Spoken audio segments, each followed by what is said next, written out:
Assalamualaikum warahmatullahi wabarakatuh. Perkenalkan, nama saya Siti Nur Indah Mukaromah. Saya dari mahasiswa Stika Swida dan Mahusada Tangerang, program studi S1 Ilmu Keperawatan. Tahu nggak sih, tersedak merupakan kondisi kegawat daruratan yang butuh penanganan secara cepat dan tepat. Maka dari itu, keterampilan dalam penata laksanaannya merupakan hal yang penting untuk dipelajari. Apa itu tersedak?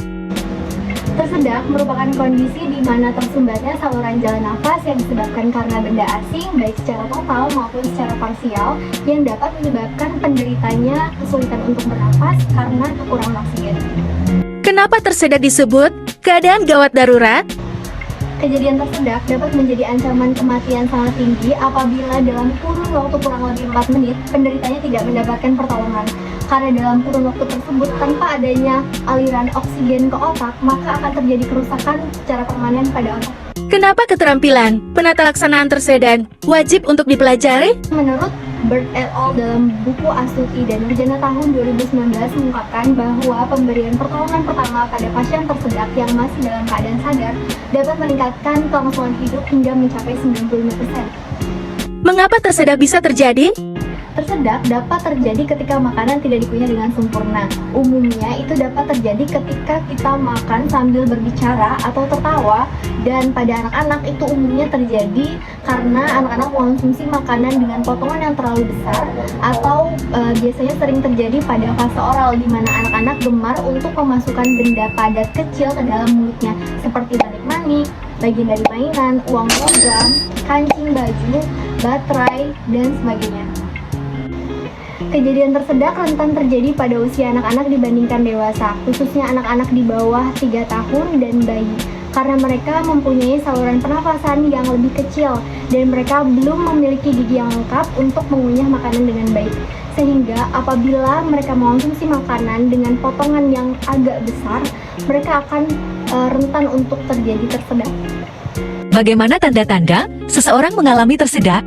Tanda dan gejala tersedak dibagi menjadi 2. Yang pertama, ada tanda gejala tersedak sebagian, di mana jalan nafas hanya tertutup sebagian oleh benda asing. Anak-anak akan cenderung untuk mencengkram tenggorokannya, mencoba untuk batuk, dan tidak bisa mengeluarkan suaranya dengan jelas untuk mengungkapkan rasa sakit. Selanjutnya, anak akan mencoba untuk muntah dengan meletakkan kedua jarinya ke dalam tenggorokan. Pengkategorian yang kedua adalah tersedak berat, di mana tanda-tandanya meliputi anak sudah tampak kebiruan di area bibir, di area wajah, di area daun telinga, dan di daerah jari-jari kuku. Hal itu menandakan kurangnya pasokan oksigen ke dalam otak. Jika hal itu terjadi, maka tidak lama kemudian anak akan bisa mengalami penurunan kesadaran. Apa tindakan yang harus dilakukan jika sewaktu-waktu menemukan kejadian tersedak? Adapun tindakan yang terbukti efektif dalam penata laksanaan tersedak antara lain yang pertama, ada teknik yang dikenal dengan teknik back blow atau tepukan pada punggung. Yang kedua dikenal dengan teknik chest thrust atau penekanan pada dada. Dan teknik yang ketiga adalah teknik Heimlich maneuver atau abdominal thrust, yaitu menghentakkan pada bagian perut. Pemberian teknik ini dibedakan berdasarkan usia penderita. Untuk usia penderita di bawah 1 tahun, biasanya diberikan kombinasi tindakan back blow dengan chest thrust, yaitu kombinasi antara tindakan tepukan punggung dengan tindakan penekanan pada dada. Lalu, untuk pengkategorian usia di atas 1 tahun sampai dengan dewasa, biasanya diberikan penanganan dengan menggunakan teknik Heimlich maneuver atau abdominal thrust, yaitu menghentakkan pada bagian perut. Sekarang Anda sudah mengenal apa itu tersedak. Untuk praktik penata laksanaannya, silahkan simak video berikut ini.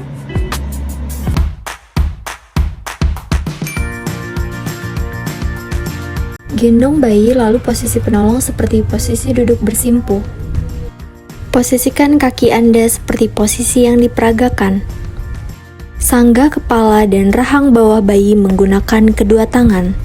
Langkah selanjutnya membalikkan tubuh bayi dengan memposisikan wajah bayi ke bawah, telungkup di atas pangkuan tangan, dan buat posisi kepala bayi lebih rendah dari kaki.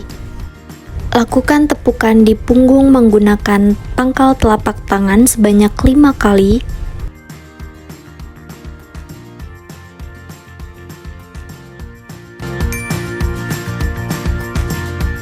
Kemudian dari posisi telungkup telapak tangan kita memegang belakang kepala bayi. Selanjutnya, buatlah posisi kepala bayi lebih rendah dari kaki. Sanggah leher belakang bayi dengan tangan dan membalikkan tubuh bayi sehingga berubah menjadi posisi terlentang. Lakukan penekanan pada dada sebanyak 5 kali dengan menggunakan jari tengah dan telunjuk tangan yang bebas di lokasi yang sama dengan posisi penekanan dada pada proses CPR, yaitu di tengah-tengah tulang dada dan di bawah garis imajiner antara dua puting susu bayi. Miringkan korban sedikit ke depan, lalu posisi penolong berdiri di belakang korban dan letakkan salah satu kaki penolong di selah kedua kaki korban. Buatlah kepalan pada salah satu tangan dengan tangan lainnya menggenggam kepalan tangan. Letakkan kepalan tangan dengan arah ibu jari menempel di dinding perut korban, lalu posisikan kepalan tangan dua jari di atas pusat tepat di bawah tulang dada. Ingat, jangan memposisikan kepalan tangan di ulu hati korban. Buat gerakan ke dalam dan ke atas secara cepat dan kuat untuk membantu korban membatukan benda asing yang menyumbat saluran nafasnya. Manuver ini terus diulang hingga korban dapat kembali bernafas atau hingga korban kehilangan kesadaran. Sekian edukasi yang bisa saya sampaikan, semoga bermanfaat. Terima kasih sudah menonton. Wassalamualaikum warahmatullahi wabarakatuh.